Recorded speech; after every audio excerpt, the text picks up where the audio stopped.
Hello, everyone. We are live today with Andy Hobday, Mark Farr from UK, and myself, Tim Spakowski from Footsore, North America. This is an exciting day for us because this is our monthly discussion. This is the time when we get together and talk about this wonderful hobby and what toy soldiers we're making and bringing to the public. So, Andy, how are you doing over there? I'm very good, thank you, Tim. I'm just welcoming everybody on the live stream. So you caught me distracted, as you always do. I'm very good, thank you. Yeah, in good fettle tonight, I think is the term I'd like to use. Yeah.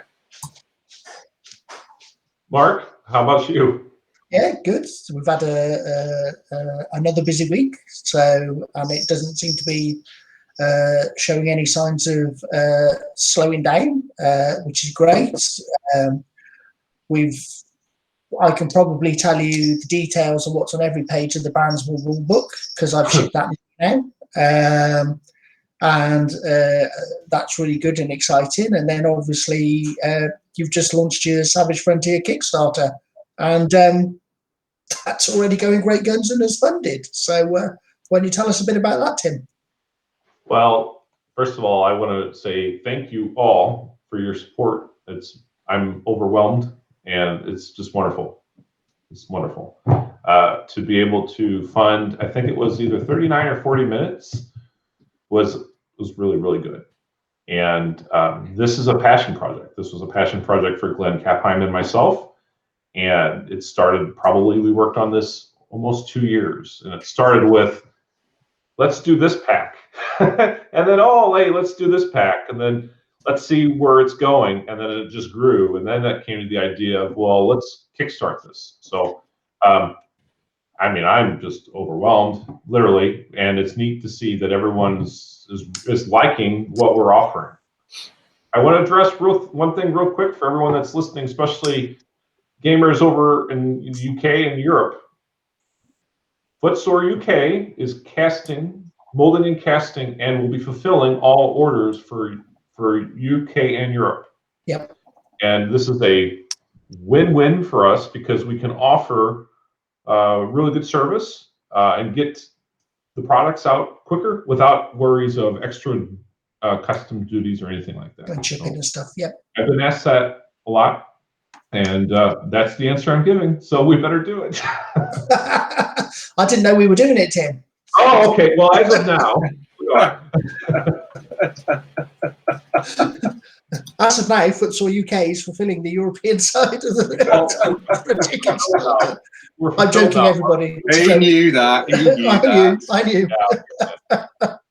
And it's good because we want to be able to service the gamers over in Europe as well as service gamers in the US. So it's good. And I'm excited. It's neat. It's neat that we can do that.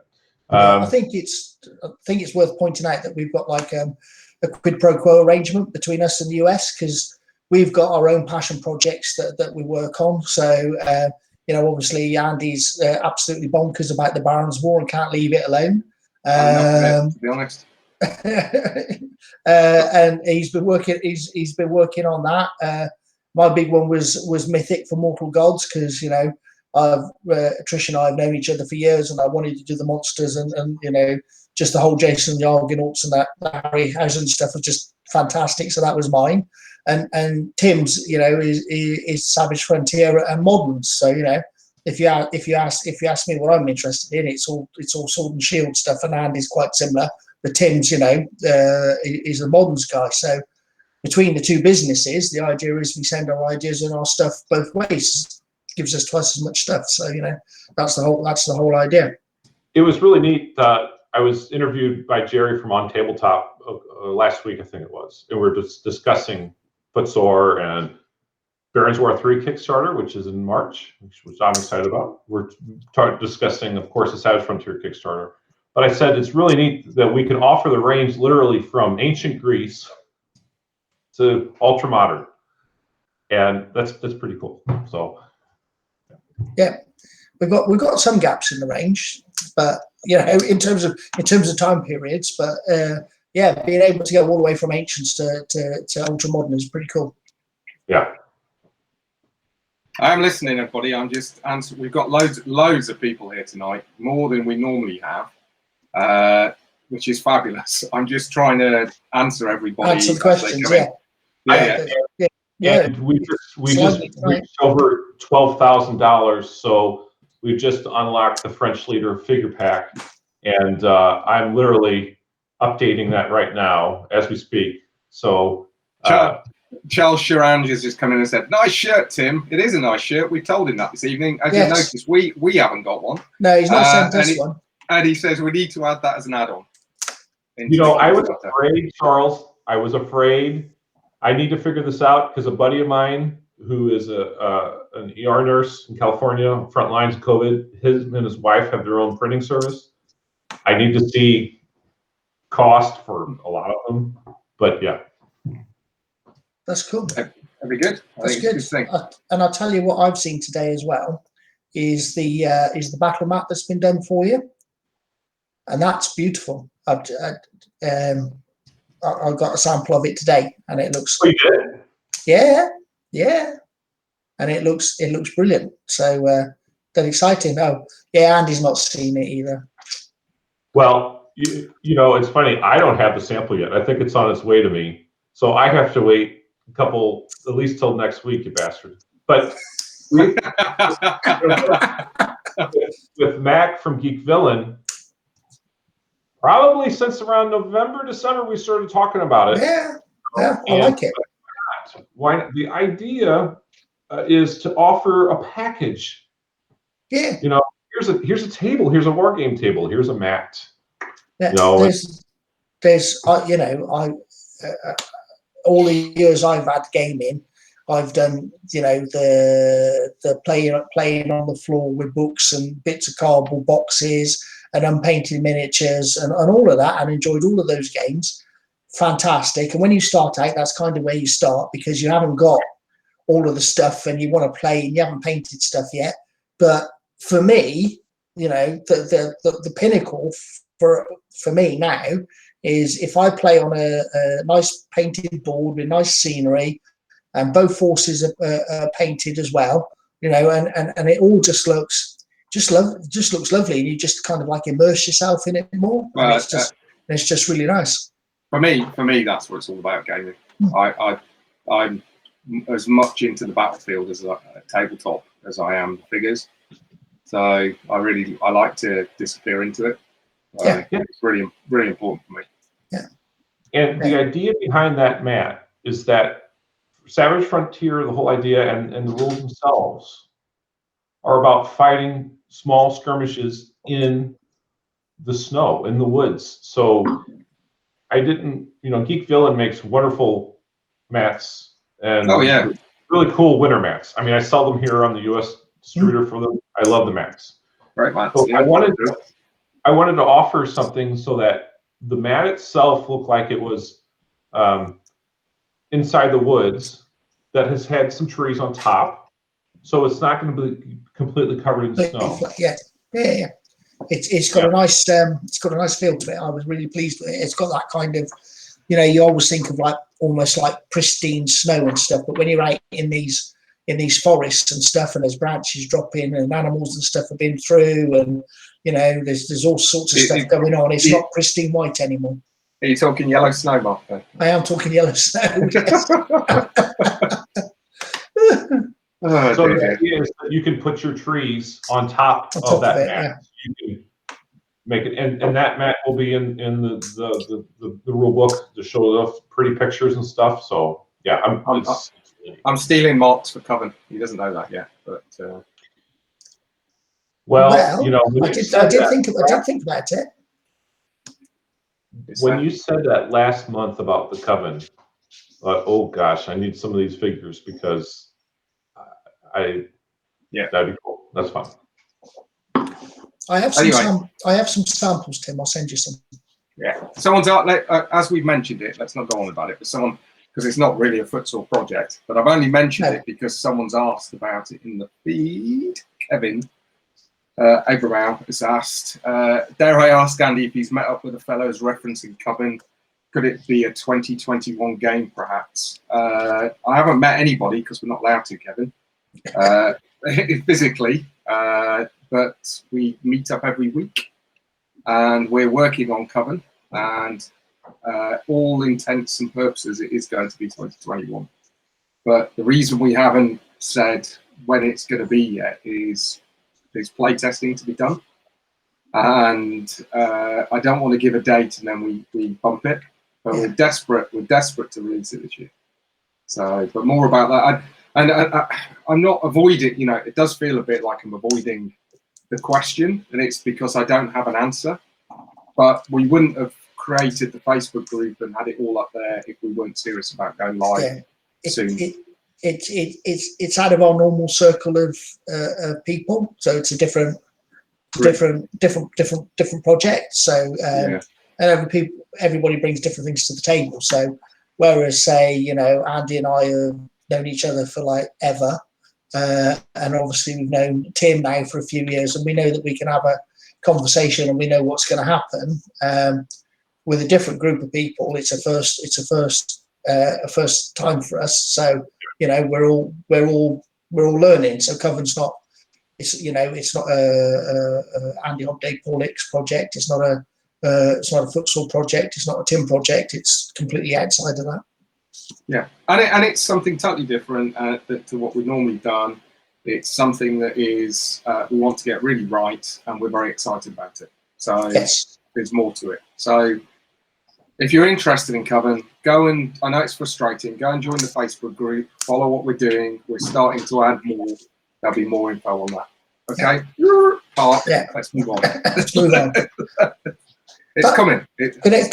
Can everybody see that boat that I can see? The Savage Frontier ship on that image? Because if they can all see that, then that's, for me, I love that boat. I just think that's awesome. Thank you. It turned out a lot better. You know, it's you have an idea in your mind of what you want to paint and how you want it to look. And I think the most important thing with painting is just allow yourself to fail and just try. And I was very happy all the time. So I was very happy with it, and extremely happy. Extremely happy. Did you paint that one, Tim? I'm sorry? Did you paint that one? Oh yeah, I painted all of that. Yeah. I painted all of that. I did all of that. He's a really good painter. He's one of those awful people. I hate him. You know, he's got talent. You know, he's handsome. Look at him, he's blonde, and he's a great painter. I despise him. Yeah. Well, you know, just kidding, Tim. Just kidding. Oh no, no. This is what I love to do. This is what I'm. Some kids were good at sports. I was always into martial arts. I was always playing Dungeons and Dragons. I was always a geek when it wasn't cool to be a geek. Believe me, I got it. But I think it's important to embrace it, and you just this is what I do. And thank God. Embrace your inner geek, Tim. Yeah? Is that what we're saying? Is that our slogan? Embrace the inner geek. And you know, thank God I have a beautiful wife that supports everything that I do here. Yeah, she gets it. So I'm very fortunate. Yeah. But yeah, I told my wife that I was done with it all when I met her nearly 20 years ago, and she believed me. So from time to time, she says, "I thought you were done with this." Oh yeah, I am. No. Kidding. She's quite sporty. Now, one thing about that boat, real quick, the people keep asking me, how do they do that water? That water, the gray part, is an actual 18 by 18 vinyl floor tile that I bought at a hardware store for $1. And perfect. It's perfect. And so I used some material to make the ripples look, but that's all that is. It just happened to work out well, you know. But yeah, cool stuff. That's the good thing about our hobby is you can go into like many different stores and just go, that's what I've been looking for forever. I didn't know I was looking for it, but that's what I've been looking for forever. Yeah. Cool. Should we do some questions then? I've got Yes. some questions this evening because Tim's obviously distracted with his Kickstarter. Well, no, it's good. It's just gone over $13,000. Yeah, I see that. Oh, brilliant. That's good. Well done, Tim. I'm really pleased for you. Well, Really first of pleased for all, you guys have been through me. You have been with me throughout this entire journey. Glenn is always there for the support and the models, and it was his idea for a lot of this stuff and his research and his time. Stavros is a sculptor, but you've always been there to support me, and I am very appreciative because you've seen me at my worst with it, so I do appreciate it. Yeah. We have seen you stressed, yes. Someone's just said that is a boat. Well, it's great. It still isn't the samurai riding a dinosaur. True. You can't. You just can't. Can't argue with that. Anyway, let's ask some questions. Let's get all the ones to do with the Kickstarter out of the way first, because that's really the major thing.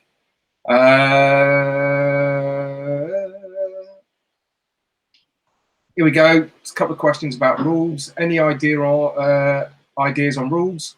This is from Andy's shop. I believe they will be considered. Some great stuff out there currently for this period. Will snow rules be a feature? And then someone else has said, will Andy be writing some alpha rules for this? Thank you, Stephen. Will Andy be writing some alpha rules for it? That become a time. There you go. So, yeah. But he says, looking forward to it, though, on the Kickstarter. It's one of my periods and hoping for figures and equipment not covered by other manufacturers. So there's a couple of questions about rules there. Tim? Okay. Rules. So to answer your question, Andy is helping me, but this is my project. This is using a lot of the stuff that Andy has done. And anything that I'm doing is not without blessing. So we work together. The idea behind Savage Frontier, this alpha version, is to bring to the table the idea and the feel of fighting in what I call the snowy snow. Yeah. Those small unit tactics, giving that feel where the environment and the weather, the terrain affect the figures.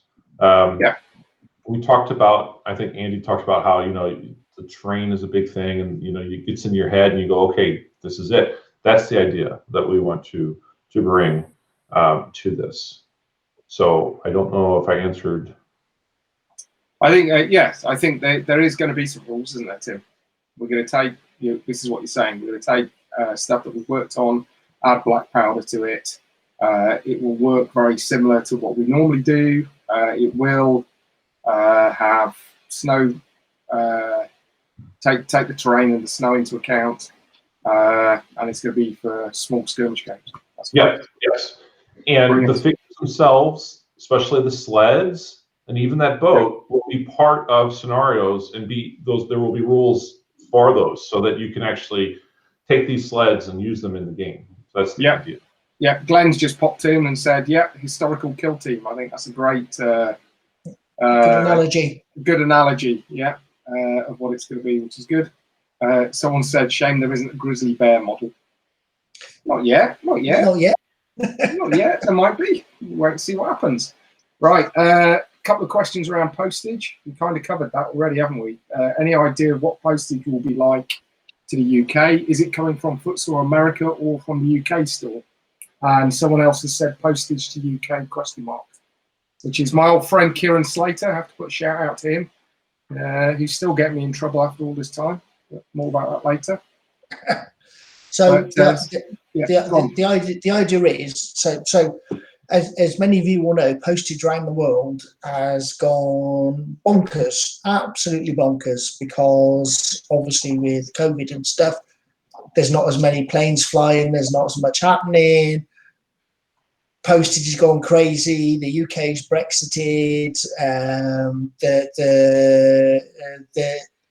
The different postal services and the different carriers and couriers don't know what they're doing. So the way to make this as safe as possible is for Tim over in the US to ship everything that's all US based, and for us guys to ship anything that's UK and European based. So when Tim starts shipping in the US, we'll start shipping in the UK, and then we know that we've got it covered the best way that we can to make sure that everybody's going to get their Kickstarters. So, you know, this is the big advantage of having two bases, one in the US and one over here in the UK, is that, you know, we will be able to, we can help each other out with fulfillment of Kickstarters and stuff like that. So, you know, having two options is a real big plus. So yeah, you know, if you back the Kickstarter in the UK, your order will get shipped from the UK. If you backed it from Europe,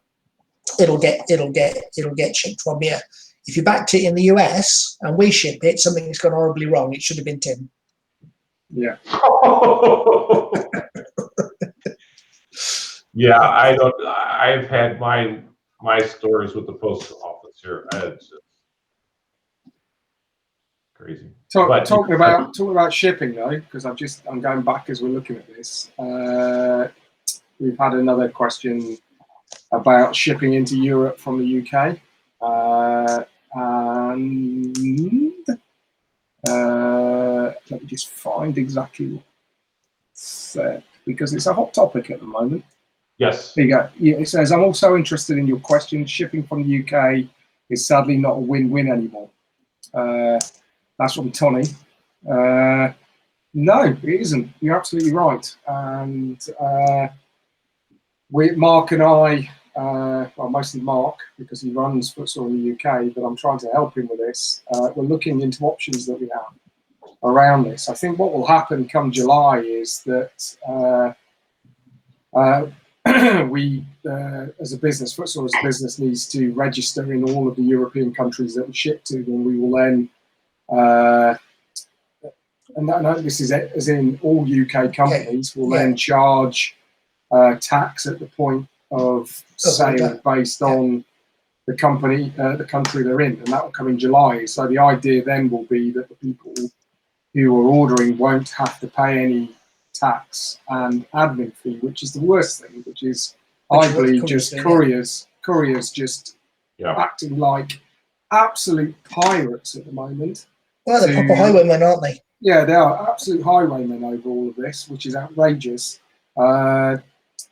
So we're looking at ways that we can sort this out in the short term, aren't we, Mark? Yes. In the really short term, and I know it doesn't help everybody, Footsore have done this 20% off deal over £100 to try and make it a nice offer shipping in. Anything that is sold from the UK, and this is general, into Europe, less than £135 should not be charged tax or handling at all.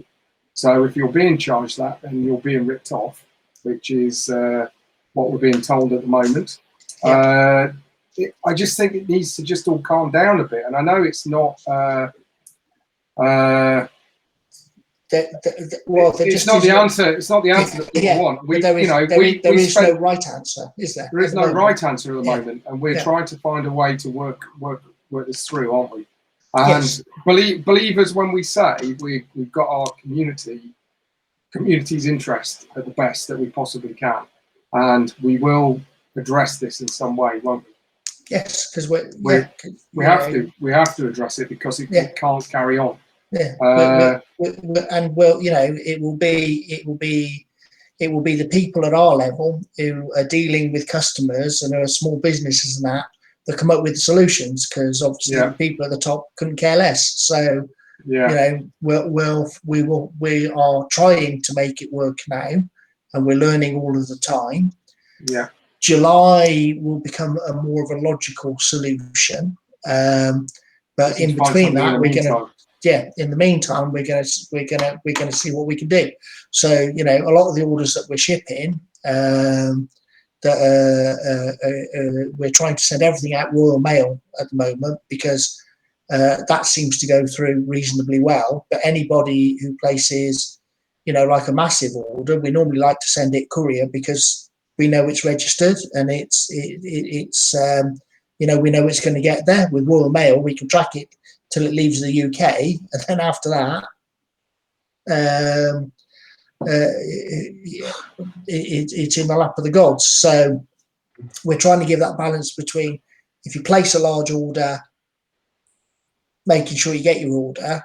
If you place a smaller order, trusting that it'll go Royal Mail. But I think the honest answer is, you know, in between us and the customer, nobody knows what they're doing.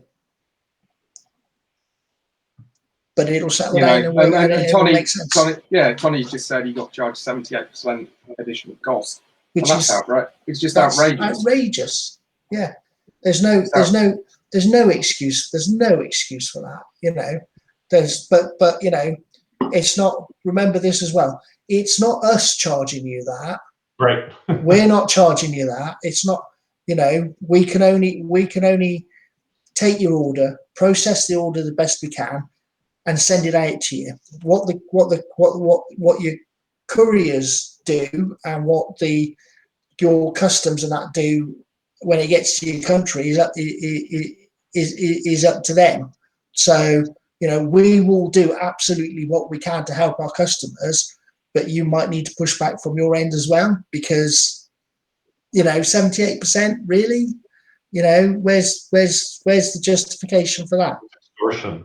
Yeah, there's no justification. So, you know, we are trying to deal with it the absolute best way we can and get it to you, if we can possibly get it to you without there being any charges. We are trying to do that, you know. And if you know, if there is anything outrageous like 78%, please get in touch with Footsore and their customer service, and we'll see what we can do.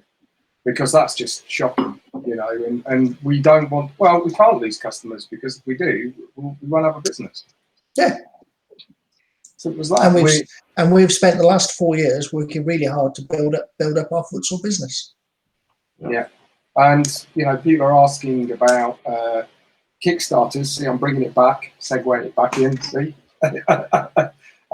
Paul and I are looking at what we can do for Barons Wall 3 at the moment, because I don't want people to feel that they can't back the project because of stuff like that. And Paul and I are talking about taking the hit, so we may put we may just reduce the price of everything, because it's more important for us to create the product and get the products out there. This isn't, you know, we're not doing it to make hay while the sun shines and run off with big bags of swag. We're doing it to build the range. So if a way to do this is to drop the price across it all, and if you do get charged, it sucks it up. You do get charged some import duty or whatever, because the pricing has come right down. And we'll do that across everybody. We won't just do it, oh, hey, here's Europe, let's help them. If we can reduce it in Europe, we'll reduce it in the UK. We'll reduce it in shipping to America. We'll reduce it for everybody. For me, it's more important that we continue to build the range, and we continue to make the Barons War as good as we possibly can. So, you know, if that means we drop, you know, more money off per price per pack, and we reduce the price for the Kickstarter, then let's do that. We need to do some maths, but that's what we're thinking about at the moment. So. Please, please, please don't be put off, you know, backing Barons Wall 3 until you've heard us out, work something out. Or Savage Frontier, because it's still running. By the time we we're delivering the Savage Frontier Kickstarter, we'll have got it all sorted. So, you know. Well, hopefully, exactly. You know, hopefully when we drop, you know, we won't be shipping the Barons Wall until after July. Right. So at that point, all the new rules should come in, and we should know what we're doing. Yeah. Point of, you know, the taxes have been paid or something.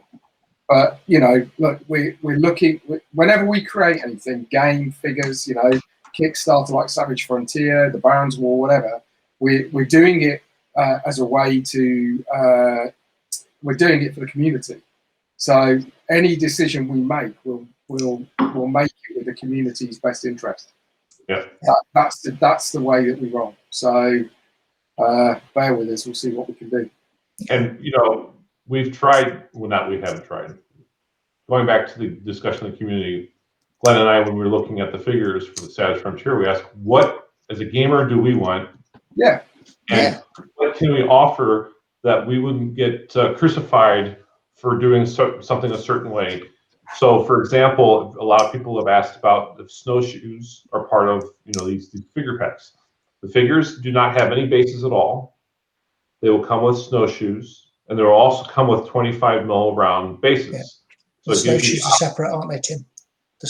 So you don't have to. So if you want to use the guys and just stick them to 25 mil base with no snowshoes, you can do that, or you can add the snowshoes. So it's really well thought out, I think.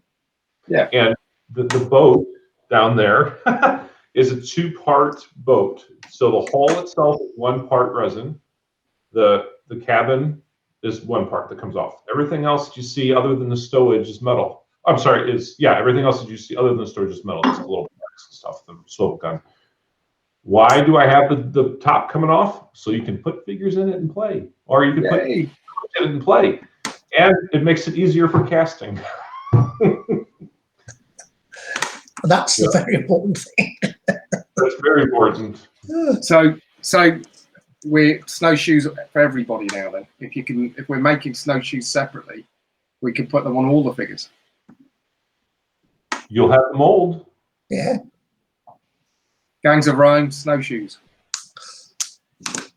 We could do that. Kidding. Oh. Carry on. Dipper Waterhouse has asked, I'd like to ask if you will post a size comparison for the campaign. Will they be Warlord X Conquest or Galloping Major in size? So do you intend of doing a lineup of figures? Because some people already have Friendship War, won't they? Right. And I can do that. I was talking to Andy before this went live. Sometimes I just didn't want to, out of distaste, say, look at our figures compared to these figures. That's not the point. So yes, I can do that. It could be like an Usual Suspects lineup, couldn't it? That's right. Yeah. Guys of Soze in there. That'd be ace. That'd be awesome. Cool. Oh, look, still going. Knights in snowshoes. There you go. See, everybody's getting on it. Everybody's getting on it. That's Teutonic Knights, isn't it? Teutonic. Yeah. If they'd had the snowshoes on, they wouldn't have gone through that lake. They would have gone through the ice, wouldn't they? They'd have been all right. Yeah. Like it. Right. Cool. Okay. But just obviously, we just went off on a bit of a rant about Euro postage and stuff. Let's just bring it back. For the Kickstarter, we're going to ship from the US into the US and Canada, etc., and then the UK into Europe, etc. And if it works, we'll look at doing that for other Kickstarters. Yes. So we can keep the price of shipping down. That's right, yeah? Yeah, absolutely. Brilliant. Yeah. Brilliant. We've got loads of... Sorry, guys. We've got loads of questions this evening. I'm just... see, this is why you do it, Tim, and not me normally. So, Andy, we know there's loads of questions. What are the questions? That's the bit that Tim does really well. He does, yeah. I'm just looking. Hold on. So as far as figure size goes, Glenn Kapheim said that our figures are the same size or close to Musket and Tomahawk. So that would have been North Star's figures. Yeah. Yeah. I'm a gamer. I have all those. I have all of Warlords. I have all of. You have everything, Tim. You have everything. Brigade games. I have all those. And as a gamer, it's important to me to have figures that are close to the other scales. Yeah. It's very rare that that there's a period that hasn't been covered that somebody else hasn't done a range for. So it's nice if your figures are compatible. A big shout out to Stavros, by the way, because I think he's done a really good job with this range. Absolutely, yeah, very nice. I've noticed some of the other stuff he's been posting as well recently. He's very good as well. Mm-hmm. Yeah. Yep. Cool. Good. Everybody's liking snowshoes. Dale Silo Yates. Hello, Dale, for joining us. We'll come back to Gangs of Rome in a bit, Pete. We've got some questions on that. What's our plans for it? Size-wise for Savage Frontier, we just talked about. Very chunky. Do they scale with Wars of Flags Jacobite range? I don't know. That's an honest. I don't know. Cool. All right. Well, do a lineup. That's what we're saying, aren't we? Yeah. I personally don't own any of those particular figures. So I can't give you an honest answer. Yeah. So what's happened on a couple of our sites is occasionally people will ask the question and then somebody else will go, I've got this and I've got that, and they post them. So, you know, there's no problem with that. You know, people want to know. So, you know, if you've got some, you know, if you've got some ranges and stuff that, you know, Tim hasn't got, which I'm very surprised at, but if, you know, if you have, yeah, you know, and you've got a couple of other companies as well, because you probably will have, then, you know, do a lineup and a photo and that, and let's have a look, because, you know, then we'll be able to go, yeah, it fits there. Or yeah. Cool. Okay. What is the typical force size and playing area for Savage Frontiers, from Phil Campbell? So 5 to 10 figures per side. That's all you're going to need. I mean, yes, you can increase it, you can have more, but this is not a big figure count game. It's not linear combat. This is more of, we're skirmishing, fighting behind trees, fighting in the woods, and utilizing those type of tactics. People have asked, are there tomahawks going to be involved in hand-to-gland fighting? I call it hand-to-gland. Yes, so that will be part of it. So, the mat that Geek Villain made is I believe a 6x4. I like 6x4 because I want to have the freedom of going bigger. However, you can start on either 4x4 or 3x3. It just depends upon how compressed you want with the terrain. So it starts small and it's scalable, is what we're saying. Yeah. Brilliant. And what are you talking about?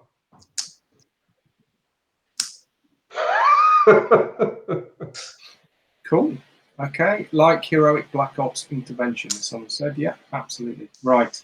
I have a ton of questions here from Daniel Poljak, which will just, I hope I've said your name right, Daniel, surname. If not, it's Mark's fault. I'm gonna go through these one by one. They're not to do with Savage Frontiers, so I'll give you a break for a minute, Tim. Question still stands for, will we get, this is not from the Baron's War, it said, will we get a campaign book for our other games, or a series of connected scenarios, possibly as a download option, forming a story for Mortal Gods, Mythic, and or Modern War? Altogether, as one thing, no. But Mortal Gods Mythic, we're talking about now. Trish Cardan has done, perhaps, I think, her best monster ever for the next part of Mythic, and it's just, I talked to her about it and I went, can we just do this? And she was like, oh, must I? And she's just changed the poster of this beastie, and it is just fantastic, and I'm so excited about it. And true. The only thing that's going to spoil it is Andy wants to put a bloody high elf on it. And so there's more with Mortal Gods Mythic going on. Can we talk about Mortal Gods as a whole then? Because we're talking about Mythic. It's a focus for this year, isn't it? Yeah. So we've got a lot of questions about Mortal Gods. We're looking to add all of the missing factions that we haven't done so far this year. Yeah. So that will be obviously caveat, not all of the missing factions. That we've discussed, that we've talked about before. So far, and we're very keen to do Troy this year as well. Yes, very keen. So that will come as well. Yeah. And Richard Seven is a chap that we know really well. He's already done a lot of work and effort in this last year for us. We just never got round to it. Yeah. So we will get this done, and it's got to be Achilles, it's got to be Hector, it's going to be the Myrmidons, it's going to be the Trojan Royal Guard, all of that stuff. There will be chariots. It's all coming. So we're very excited about all of that. So that's definitely going to happen, and we've nearly sold out of all of the Mortal Gods box sets that we made, didn't we? Yeah, we're probably literally down to the last dozen or so. So it literally is. We want to do something new, I think, which would still be the same Mortal Gods, but offer it in another way. That's what we plan to do. Yes, yeah. So we're not changing the rules or anything like that. In case anybody's thinking that it will be the same, and it'll still be the idea that Mortal Gods. The whole idea with Mortal Gods and Mythic was that if you lived in ancient Greece, actually you wouldn't be that surprised if a Hydra turned up, because to you they were real. If Medusa came around the corner, you'd go, "Oh, it's Medusa," or it's Medusa, but you wouldn't go, "I wasn't expecting that." Well, you might go. If she looks at you. That's it, and then do nothing else. Yeah, but the whole idea is there is that crossover, because in ancient Greece, the gods and the monsters and stuff were real to them. So yes, and there's a more practical side of why we need to redo the boxes, because it's got Warband on it. Yeah, and we're not allowed to use that anymore. We're not allowed to use that anymore, thanks to Games Workshop. So we need to make a change on that as well. So there's a lot of love going into Mortal Gods this year, and we'll just carry on doing what we're doing, but add more in. I guess is the right way to talk about it. Do it. Yeah, and we're working with a few different people to help deliver an awesome product as well. So yes, we're very excited about it, to be honest. Yeah, and there'll be more, like I said, more Mythic. We want to do a couple of new factions, don't we? So I kind of want to do a Poseidon type faction, I think.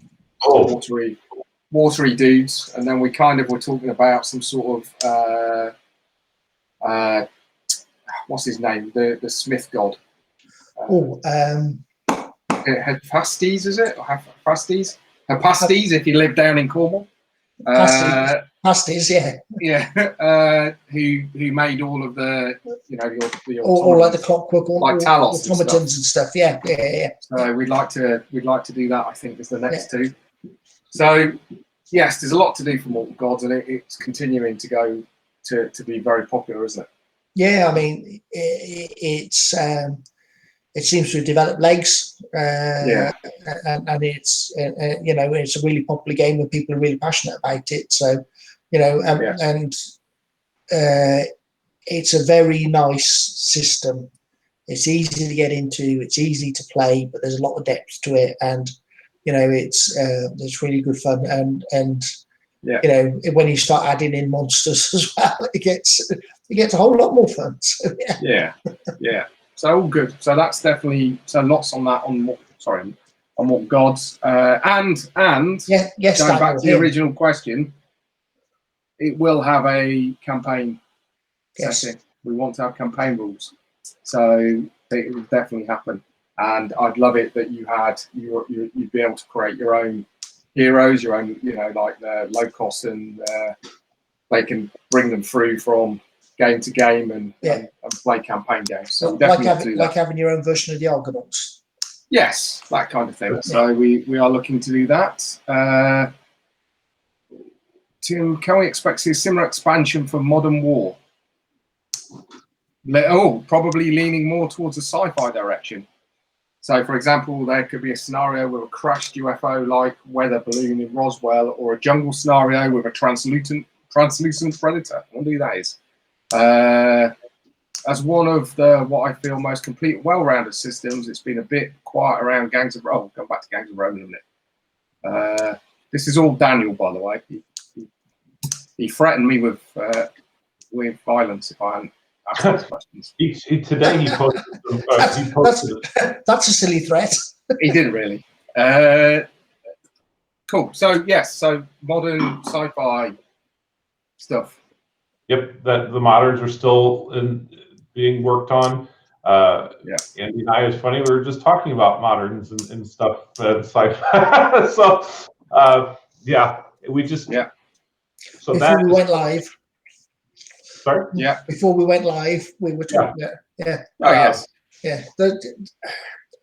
There's so much good stuff to look at for like models in near future and stuff like that. I was watching. I was watching a film. I think it was called Beyond the Wire the other night, which was that was that had some interesting stuff, because it was quite interesting the way they did like the Eastern European like robots and the Western robots, and just stuff. And it's and then I was watching some real world stuff where they're developing robots and stuff. I was watching this robot the other day where they were teaching it to shoot, and they were trying to knock it over and stuff, and it was getting back up, and it had its proper targets, and it was like you look at it and going, if that can do that now, we're not that far away from this other stuff. Tim and I were saying we reckon 30 years. Yeah. But we're talking mechs at that kind of point, aren't we? Some form of mech, or super armored soldiers. That would be quite interesting. So when Tim, and it is a when, he gets around to releasing his modern set of rules, it's a logical bolt on, I think. Yeah. That's what I think we should do. I think it'd be good. Some real near future stuff. That would be ace. Yeah. I like that. Idea a lot. Yeah. Fun stuff. Here we go. Another one. Footsore has a couple of. Oh, sorry. Someone asked about sandals, biblical and sandal warfare. Hebrews and Egyptians and Hittites and stuff. If we do, when we do Troy, that will give us rules for chariots and sandal warriors. Yeah. It would be very easy to then do. I think it's Josh Potter. It'd be very easy then to do. Take that forwards and do kind of like that Bronze Age kind of stuff. Yeah. And we obviously love our rule systems. We've invested a lot of time and energy in them, but if people want to then take them and repurpose them for something else, we've got no problem with that. If you want to share it with us, we'll find we might tweak it, because it tends to be that if you really love Egyptians, they become the Space Marines of the sword and sandal world. So we might have to tweak it slightly, but we will try and take something that you give us and turn it into something that will fit within the game system and share it with everybody else. So we're not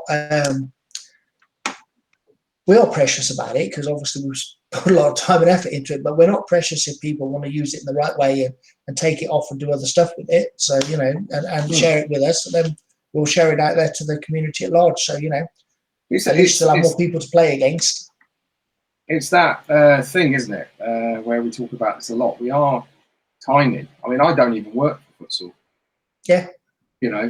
So everything that I create in my spare time. Yeah, it's independent, isn't it? So we've created some really good games like Games of Rome, Portal Gods, Baron's War. Well, I think we have. You might tell me differently. And it's coming round to supporting them in a way that we can. And it would really be great if we, got some help or some backing from the community. If there's something that they want to see, we can get in touch and we can work together and collaborate. Because also, with the best will in the world, I don't know that much about Egyptians, really. I could take someone, I could go and read about them, learn about them, and then write some army lists for them. But if someone already out there knows everything there is to know about Egyptians, then give me that information and we'll just create the rules for them. Yeah. If somebody wants to give us the Rosetta Stone of Egyptians, that would be really cool. help, wouldn't it? Yeah, that would really help. Cool. Okay. Someone said that the Zeus cards are out on the website, Mark. Is that correct? It might be correct that they're out on the website, but it's not correct that they're out of stock. No, I've just put them back in stock. So if you want them, go and buy them now. There we go.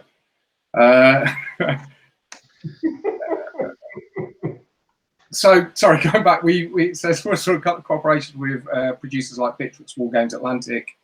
In December's stream, you mentioned that Footsore would cooperate with other producers in order to create kits. Have these been conversations about that yet? North Star Miniatures, for example, does a lot like this for Osprey's Frostgrave, producing an exclusive miniature line. Would you initiate contact to other producers yourself, for example, to produce more dynamic posers for various troops, or even some plastic terrain? Yes, is the answer. Yeah. I mean, if you talk about Nick and North Star, Nick's got a brilliant relationship with North Star. They've been going together for years and years and years. And I love the stuff. I love the stuff that he's got. I mean, I've probably got a box of everything plastic that he's done. I think the thing to bear in mind is Nick at North Star is a lot bigger than us. Yeah. So when we say he's doing a collaboration with Osprey, he's actually funding all of those plastic frames. That's correct, isn't it? I think so. Yeah. If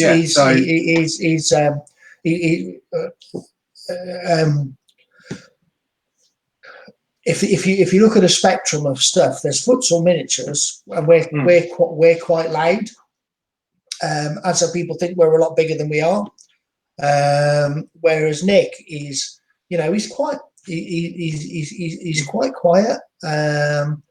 But he puts his newsletter out and he does all of this stuff, and he's got some fantastic stuff. I mean, they're lovely. If I ever go down to see North Star, I'm like a kid in a sweet shop because he's just got so much stuff. It's unbelievable. But he's a quiet powerhouse. There's a lot going on there. He's well established, been going for years. He's a major distributor. He has a lot more resource than we do. I'd love, and I'm very jealous. I'd love to make plastic miniatures.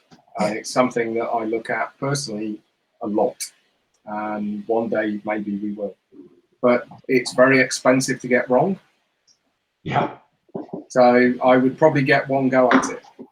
And if it was successful, then that would kickstart a lot of plastic sets, I'd hope. Yeah. But if I get it wrong, one of my children won't go to university.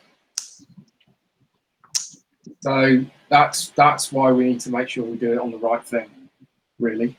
And that, that's not an exaggeration. That's the truth, isn't it? Yeah, because we haven't got plastics are expensive. Yeah, just the mold's done. Very expensive.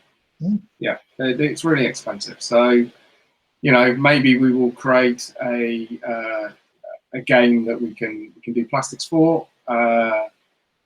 We will see. But in caught into that, just caught into that about terrain. I'm more interested at the moment in digital files and 3D sculpting for terrain. So mass producing plastic terrain, I think if you print using the correct resin in your printers, resin plastic, you can print plastic terrain yourself. Yeah. So I'm more interested in looking at that and making a very small niche range that people would really like, and also selling the STL files for other people to print. So we would print for people who haven't got a 3D printer, and we would sell files for people who have. Yeah. And that's what I'm interested in at the moment when it comes to terrain. You need to be the size of somebody like Games Workshop to be able to afford their beautiful plastic scenery to make it and sell it, because it's a small percentage of the actual sales. Because most people are like, well, am I going to spend my money on terrain, or am I going to spend my money on soldiers? I'll spend my money on soldiers. Am I going to paint my soldiers, or am I going to paint my terrain? I'm going to paint my soldiers. So but if we go back to what we were talking about earlier, around Savage Frontier and looking into a table, and the terrain is equally as important. It really is equally important to me. So we're really looking at this in some detail with Barons Wall 3. So as we know, it's going to be a campaign setting. All of the figures that are coming can be used for other things, but they'll all be particular characters for Barons Wall 3 is in this campaign. And we've created the village that you're going to play the games out in. So, we've done a blacksmith, we've done a a hay Beautiful. barn, we've done a load of hovels, we've done wells, we've done, you know, etc., etc., etc. There's other stuff as well. We've got a nice pig pen, but even with pigs in. So we'll soon show all of this place off. And the plan will be with the Kickstarter is we will print so many of these villages and offer them as a pledge, or we will sell the files for people who want to print them themselves, and we'll make the files work on FDM printer and on a resin printer. So you know, people can go that way. So that's what we're going to try. And the good thing about Kickstarter, like with the Savage Frontier, being Tim's real passion and Glenn's passion, it gives us an opportunity to do this. And then, like for the Barons Wall 3, it's given me an opportunity to really look at this terrain. And you know, I think the terrain is the Barons Wall 3 Kickstarter. The terrain will be as important, as big a part as important is to me, but is as much of the Kickstarter as the miniatures. Yes. You know, you don't need it. You know, you can use the terrain you have or whatever. You know, but I want to do a complete offer. So there'll be a supplement book. All the characters will be named. They'll all do stuff. All the figures will be there. You'll be able to use all the figures we've already done. And here's the village, you know, for you to fight over, and all of the buildings will be done. So going forwards, if you just want the village, you know, just want a medieval village, you know, with the church and the blacksmiths and all that, just buy those, print it, and off you go. Away you go. So that's where we will go with that. I think that's what we're trying to create. And every time we do one of these Kickstarters, either me and Paul personally, or Tim, you know, over in America, or Mark with what he's doing with Footsore, we'll use it to explore and create something that we normally can't do. You know, that's the whole point of it, to add to what we're doing. So yeah, so again, in a roundabout, you can see I've had too much coffee this evening. I'm rambling. In a roundabout way, what I'm trying to say is this is how we'll look at doing terrain first. And it'll be cracking, you know, it'll be top-notch terrain because we're doing it.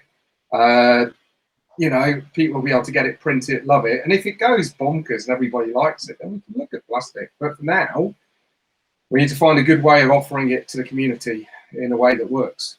Yeah. You know, that gives everybody a good product, because we're gamers, and a good product, but also gives it in a way that is affordable and people can get it and play games with it. That's the whole idea, isn't it? Yeah. You know, for me, it's like when you're a child and you would get a boxed set. Yeah.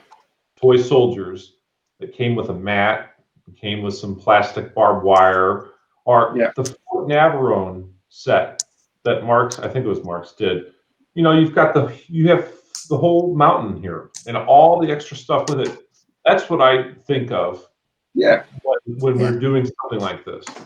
Yeah. There was a TV show, I think in the mid-'80s, called The Dark Room. The Dark Room was kind of like a Twilight Zone show. Yeah. And I'll never forget this. This little boy went to this five and dime stores, and on the shelf was a box set of a Vietnam village and a Vietnam play set. So he came home and opened up the box, and he had all the villages and you know, all the buildings in that, the vehicles and everything. Well, later on that night, they all came alive and they all killed each other. Oh yeah, but of course. Yeah. the whole idea was you have a box set of everything that you need. You know, I agree. I totally agree, and it has to be that, doesn't it? And it's not. Also, it's helping people who just want to take something home, but it's also giving people a steer if they want to do it themselves, or a starting point.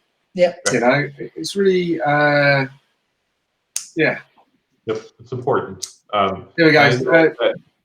Josh Josh has said, in my honest opinion, there's enough readily available terrain in the crowded market, especially for medieval buildings. Do what you do best, let the others do the rest. Well, I want to do the best buildings, Josh. So yeah, we don't want to. If we're gonna do it, Josh, we're gonna be the best of the best. We're gonna do the best, yeah. So yeah, no, good point. There is lots of people make toy soldiers as well.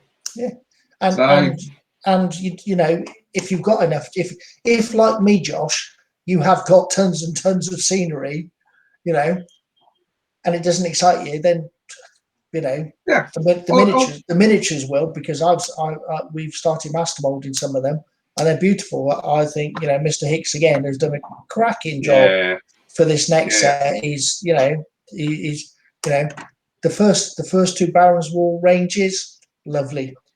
These it's you know, he's really kind of got his eye in, and it's got real character and real detail, and it's kind of extra, just kind of extra lovely. So, you know, you won't be disappointed, even if you don't want the buildings. Yeah. No, agreed. Totally agree.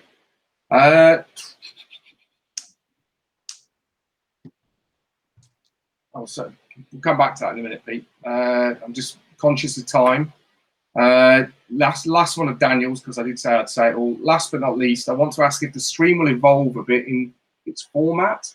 For example, it'd be nice to have some guests on the show, like Trish, or folks from the community talking about specific projects. That is, of course, only small tweaks, but will create additional flair for the stream. It would also be nice if it would happen in parallel with Twitch, as this is a source that better known and probably draws some attention to Footsore's wonderful games and the company in general. Well, I've got, you know, you know, we don't mind putting our faces on the screen, but not all sculptors and people we work with do. So I've got no problem with some of these guys and girls coming online and chatting about stuff as well. Yeah. But we do try and keep it to about an hour, so I'm not sure that we probably have to put an entire Friday night aside. or maybe people can suggest people they'd like on, and we could ask them, you know, and we could focus it on that, or you know, because the whole idea of the stream is just to tell people what we're doing, isn't it? Yeah, absolutely. Yeah. But if there's something in particular you want to talk about, that's we can do that. Yeah. What do you think, Tim? I think it's a good idea. I think Twitch, we've had our own discussions about Twitch and Discord and stuff like that. Yeah. I think from what I can tell from my perspective, it looks like Twitch is a little bit easier platform, and there may possibly be more people on Twitch. I don't know. So if I'm wrong, please feel free to correct. I think it's good to cross stream. Unless you're a Ghostbuster. Yeah. Oh, yeah, don't ever cross the streams. No. I cross the streams, right? Well, we're open, aren't we? We're open to all ideas and all suggestions. The challenge sometimes is trying to make it work. So, I mean, I would love to get Paul on talking about what he's doing, and Trish, and Matt Bickley, and, you know, John Robertson, and Stavros, and all of these guys, and, you know, and that's just the sculptors, but the artists and stuff as well, getting Steve Beckett in and all these guys. You know, I think there would be, you know, there's some, you know, we could have some really good conversations, you know, as long as people want to do it. Well, we can do it. I mean, Paul will come on if we ask him. He's doing it. You know, maybe we do it next month, and we do one just before we kick off Barons Wall 3. Yeah. You know, and you know, we'll see do that. Yeah, let's try. Let's try. I'm not averse to that. Yeah. Okay. Last couple then. Okay, last couple to go. We need to talk about Gangs of Rome, because we haven't done that yet. Tim's a visitor. Oh, my beautiful daughter is here. Let's talk about Gangs, but there's a lot of talk about Italo-Normans. People want to do, you know, want us to do Italo-Normans. I'd love to do that. We will do it. Yes. So it's just fitting it in. I think the Barons War 3 will be the last kind of Barons War Barons War thing, and we'll go and do something else after that. But it will be medieval, and it will all fit in. But I want to leave England and go and do something else, because there's a lot of people who want to do that at the moment. Yeah. Yeah, apparently. Yes. So yes, we will go and do some other stuff, because also, you know, England's such a small part. I chose it because I did the Barons War because I like William Marshall and I like all of that stuff. But you know, we need to go over the sea. We need to, you know, there's all the European stuff. There's all the Teutonics. There's loads of other stuff we can do. So we need to move on and introduce some more characters, I think. So that will definitely happen. So yes to Italo-Normans, yes to Caliphates, yes to all of that stuff. Byzantines, yeah. Eastern Romans. We're going to call them Eastern Romans or Byzantines. Eastern Romans is easier to say. It is, yeah. Isn't Byzantines a Victorian thing? Yeah, it's a Victorian invention, yeah. Yeah. Okay. So yes, so we will do that. Who will sculpt them? I don't know. Paul will, if it's a Kickstarter, a medieval Kickstarter that I'm doing, I'll do it with Paul. So yeah. Paul Hicks will sculpt them all. But will we do other stuff? Yes, we will. Yes, we will. I'll just jump in because somebody asked about the Vikings earlier. So the Vikings are an ongoing project. I just sent some stuff to Matt Bickley the other day. So he's had some lots of little bits made to build stuff. So, you know, there's that. But also, you know, I think we're going to get to the point with some of our figure designers soon where they'll probably be fighting each other over projects because there's a kind of crossover with things that they like. So we'll have to choose. You know, we'll have to separate them into corners and choose what they do. So there's so much to go at, really. And you know, we're our figure designers are very open-minded and you know, want to work with us on lots of different things. So the Vikings is ongoing, with obviously the COVID situation and some of our sculptors having children and stuff. Yeah. Some of the ranges and stuff have been a bit slowed down. Nothing we can do about that because obviously, you know, unfortunately, you can't just lock your children in a room and walk away. You know, ongoing Vikings. Very excited about Vikings because he's doing another little project for me at the moment, and that really excites me as well. So, the stuff that Matt Bickley is kind of doing for you at the moment is just amazing. Yeah, So the late Saxons he did for me were beautiful. Yeah, but these are nice too. Yeah, they're at least as good as, if not better than, what I was. Yeah. As the late Saxons.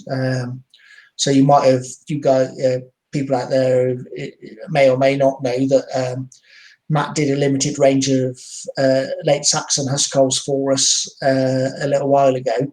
And when we kind of did them, and Andy was talking to Matt about them, we kind of had a different rule system in mind for them when we designed them. And then we decided that they were going to be perhaps more Barons War, Dark Ages orientated, early medieval orientated for those who like that phrase. So we've redesigned them and added to them, and we've just launched them as I think a pretty comprehensive range of late Saxons, and I personally think they're very sexy. And after I finish painting what I've got on my paint table now, they are next on the list to get painted. So yeah. Yeah. So nice. It's nice that we're focused doing a lot more with Matt around early medieval, Dark Ages. Yeah. So you know that's Footsore. That's what we're focusing on with him, isn't it? Yep. Cool. Okay. I also Stephen Trenholm is in Anarchy before the IS Normans. I really want to do the Anarchy. listening to Pillars of the Earth again, and while I'm working. So it's got me all fired up again. I've just read The White Ship. I really want to do all of that. So we will do it. We'll definitely do it. I want to do King Stephen with his 200 battle axe at the first Battle of Lincoln. You know, where his sword, he's lost his sword, and one of the locals just goes and takes a battle axe out and gives it to him, like an old Dane axe that he has. And he carries on chopping with it. So yeah, yes, you know, and you know, to create rules for that would be quite easy, wouldn't it? But the only reason I've not leapt on that is it's all very Anglo-centric again, isn't it? Yeah. So it'd be nice to do something else. But maybe we ask Matt to sculpt King Stephen and Empress Maud. I'm sure he would if we asked him nicely. As monthly figures. Yeah. So we could do them early. And, you know, you then could add them to our Normans for now, and then we could go back and do something with them. Yeah. So. Yeah, good idea. Yeah. I'm writing that one down. Yeah, Shane Linley's just asked, I came for the Barons' War and ended up staying for Mortal Gods. Are you doing something with Vikings Saxons next? I hope so. Yes, Shane, we this is for everybody who's asked me this. We created army lists for Saxons, Vikings, and Normans to go in the back of the Barons' War book before it grew to the 138 pages it grew to, and it looked like we were just shoehorning those army lists in. So I took them out, and what I said I would do is write a supplement, a Dark Ages supplement, early medieval supplement for the Barons' War, which will have those in as a start, and then we'll go back and add more early medieval army lists in. That now is, I've now wrote Mark in and George in to help me do the supplement. So we're looking to aim to have that done by end of this month. Yep. Yeah, and Steve Beckett's waiting to lay it all out. So there'll be a supplement, but it's going to be a free. I've decided to make it free. So because we promised it with the Barons' War, with the Barons' War rules, so we'll make that version of it free for now, so you can download it and start playing Dark Ages, and then we'll see how it grows. If it grows and grows and grows, because I believe that we have Irish, Scots, the Islanders, Welsh, for Dark Ages already done as army lists as well. I think we just need to finish playtesting them. Is that right? Yeah. Yes, that's right. Yeah. So that answers Pete Barfield's question. Oh, is he just asked? Yeah. So they're all done already, Pete. We've already played those, and they work from early medievals through to Barons' War as well. So you can we've set them up so you can use them all for, let's just call it Dark Ages for now because it's a common language. They'll work for the Dark Ages, but they'll also work for the Barons' War time as well. There you go. Georgia says yes, it is. So there you go. That's coming. That will be coming, and that will all be on the warhost.online website, and you'll be able to just download it. So, Andy, I've been asked a question if there will be rules for giant spiders. Well, is it Daniel? I think he's got some spiders he wants to put into his. He wants to use those spiders, doesn't he? Daniel, write some rules for them. We'll look at them, and if they're good, we'll make a card for you. There you go. Yes, and I understand why you like them, Daniel. They're very nice war games. Very nice. Spiders. Yeah. Very good. But not with the laser guns. Yeah, not with the laser. Last then, Gangs of Rome. Should we just finish with Gangs of Rome because we've had a lot of people ask about it and where we are with it? Yeah, let's send Pete home in tears. That's what I say. Gangs of Rome is an ongoing project where we're working with Paul Matthews. We had to, we've got so much on the go. We had to outsource some of the work, and we do that with some people, to try and do everything, because at the end of the day, most of it revolves around Andy. So, and he can't do everything because he's got a proper day job and all sorts, and a wife and 2 kids and a dog. You know, they all soak up his time. So some stuff has to get outsourced. So Paul Matthews is absolutely bonkers about Gangs of Rome. So we've been working with him on it, and you know, we've just got to a state where we've got I don't want to say rewrite, because that's not, because everybody will throw the baby out with the bathwater and think we've rewritten the rules and it's all gone. But that's not the case. But they've done a lot of work on it. We've kept the rules. We've Yeah. kept the rules as they are, but we've tweaked some of it just to make it clearer. And we've also looked at it where we can the way that Gangs of Rome was set up is a way that I really like. Is you'd buy a fighter, you'd get a blind card, and you'd have to do the best you can with those people. And we had 10,000 citizens of Rome, and you know, it was each one of those cards was different. It was random. It was part of the game, and a lot of people don't like that. So we added to the game where we've added a fighter generator. That's right, isn't it? And we released a list of all the denarii, so you don't have to buy them. You can play with them on what we've got. So what we're trying to do with Gangs of Rome is make it more inclusive in the short term, so you can pick up and play. And as part of that, we're going to go and review the range and just make it a bit simpler. Is that correct? Yeah, I think accessibility is the key, isn't it? So if you like Pete, who's got like, who ran demo games and stuff for us, he's got loads of absolute champion. He's got beautiful scenery, loads of miniatures, got everything. It just absolute, Gangs of Rome nutcase, and a real champion for us on it. Then that's awesome. But not everybody has got the time and the resource to do that, and that was one of the issues we found with Gangs of Rome was accessibility. You know, if you have to buy, if you're making a gang of fighters and you're starting from scratch, we were selling a fighter was £8 because it was a metal miniature, separate heads of weapons, cards, denarii, all in a pack. So it was, you weren't just buying a fighter, you were buying a complete sort of like Gangs of Rome mini kit. But for a lot of people, that was a big ask because, normally if you buy 4 figures off us, they're £8.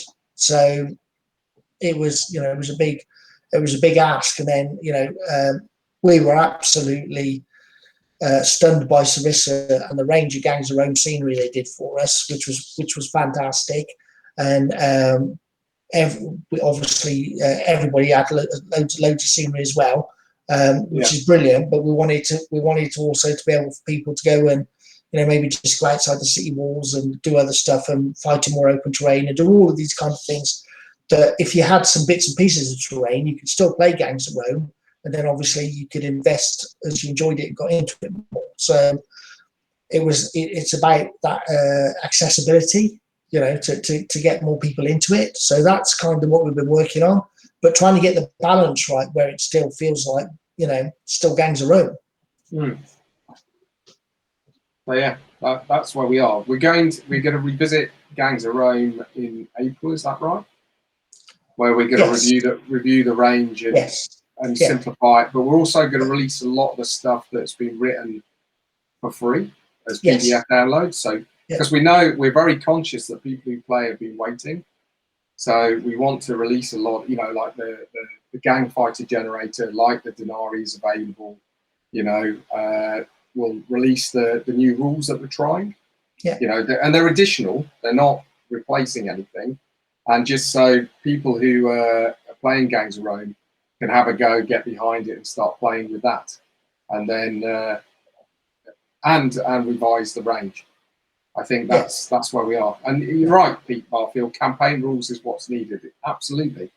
And that is definitely what we've been working on. So we've got the events, we've got the injuries, we've got the idea of building your gang around a leader. That could be a Dominus. It could be. It doesn't have to be Dominus or a Dominar. It can be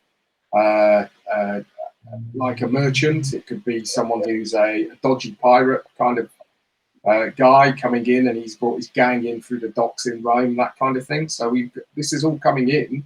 I think what we're going to do is we're going to make it available and let people try it, and then if it goes down well, we'll just take it forwards, because we're very conscious people are waiting, and it's just taking time.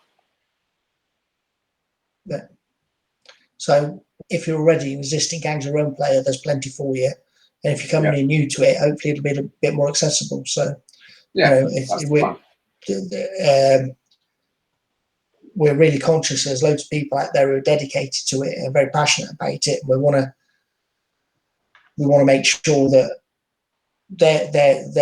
they've got something else to move on to, but people can come in easier as well. Otherwise, it's a bit of a clique. We don't want it to be a clique. It's got to be open for everybody, like all of our games. It shouldn't be. There shouldn't be barriers to entry. Totally, and we want people who have collected the gang fighters and people who have collected the Denari cards and all of that to feel very special about that. They're going to be things that are going to be very special, and it's like like these early adopters where they get all the cool stuff and it's never available again. I'm not saying we're going to get rid of it for anybody's anything, but when we do a review, a review of it, some of it will move on, because I think some of the offer is very complex. If you've already got that stuff, then you're going to be, you obviously be a dedicated early adopter. Yes, Daniel, don't ask any more questions. I think that's everything. I've got we've got some very specific questions, because at the moment Gangs of Rome is being translated to French by someone we know. Yeah. So I will speak to him outside of this, because I'm sure people don't want me to answer those questions. But I think we're done. I think that's everything, unless we missed anything, and there's still loads of people here. But I think that's everything. Unless we've got anything else to cover. Not that I can think of. I mean, again, it looks like the last time I looked right now, where are we at here? Yeah, how's Savage Frontier going? It's over $15,000. Well, we're at 15,000, so we just unlocked the last, the next stretch goal. The last stretch goal. Quick, make some more, Tim. Yeah, make some more. See now. Contact Stavros now. How funny! It's brilliant. It's cool. It's really cool to see everyone's supporting. So that's really cool. Yeah, it's brilliant. Yeah, it's absolutely brilliant. I'm very appreciative, and I'm sure if Glenn was on here, he would say the same thing. He called me, congratulate each other, and so he's very happy. So was there hugs and kisses? Virtually, it would be. Hey, I'm a hugger. Yeah, not the right time to be hugging. I warned you when I come over there. Mm-hmm. So I'm just looking at the messages there. So I think we've got everything, haven't we? I think so. Yeah. I mean, what can we say? I mean, the support for Savage Frontier and all of the Kickstarters we've done has been brilliant. And it's thanks to the support from all of you guys out there that we keep doing them. And we're just dead pleased that we're dead pleased. We're very pleased that we're getting it right for you guys. And if we love the feedback from the community that give us ideas about what we want to do and where we want to go and all these kind of things. In the background, we have got lots of our own ideas as well, so we do like to surprise you as well. So you might not get everything you want straight away, but we are working on it. So just brilliant, the support, guys. And for us in the UK, we know there's issues at the moment. We're working through them really hard trying to make sure that we still deliver the same level of customer service that we've always done for you guys. And you know, Tim's over there in the US, so support him as well. He's got our full range. He's got everything that we do, and he'll do his standard customer service is the same as ours. You know, he works really hard to make sure everybody's happy. So, you know, brilliant guys. Just keep supporting us, and we'll keep supporting you. And I'm very appreciative of all the issues that we've had with the post office, and I do my best to make amends and get stuff sent out. So I'm very appreciative of all the support daily. Thank you. Yeah. Well, if we're saying thank you, I just want to say thanks for support for the Barons War rulebook. You know, on pre-order, it's a beautiful book. Yeah, and it's the best. You know, working at the places I've worked before, I obviously won't name any. It's the best release of a rule set that I've ever been involved in. So I'm a bit blown away by it all, to be honest. And I just want to say thank you very much. And there will be how to play videos and all of that stuff coming. We just can't shoot them at the moment because we're not allowed in the same room unless we're packing stuff or doing stuff like that. Yeah. So, you know, but it is coming. We are going to support it, and it's something that I'm very excited about as a whole thing. I think I've written a set of rules that I want to play for some time. So yeah, we'll get behind that. So it's all good. And talking Barons War, when we come back next month for the stream, it'll just be before the Kickstarter, I guess.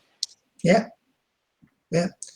So we'll be able to give everybody an update on where we are with Savage Frontier, because that'll have closed off by then, so that'll be good. And we'll be talking about the next one, and we might have some more sneaky things to show you as well, because there's just a lot bubbling under. There is. I've just snuck a couple of questions in the end. Stephen Trenholm says, is there any figures on the Barons War books sold? I guess, how many have we sold? A lot. A lot more than I possibly thought we would. And we ordered a lot because we did it on the back of the Kickstarter, and we were discussing placing a second run already. Yes, we were talking about it literally the other day, weren't we? We were like, there's not many of these left. It's been our most successful game to date by a long way. Yes. By a long way. And then Pete Barfield said, Army Builder for Barons War, please. Yes, it's nearly done. So the alpha for that is nearly created. So yes, we'll have something to show, hopefully. We're trying to get it out at the same time as the book's released. I think it will be slightly afterwards, but not long afterwards. Yeah. And I have a very talented man programming it for me. It's going to be a proper app and online thingy and do some cool stuff. So it's you know it's going to be good because we've been waiting for it for a while. So yes, and I'm not involved. Quite excited to see that. Yeah, it's gonna be really good. It's going to be good. Yeah. And Dale says I've got to order 2 more rule books.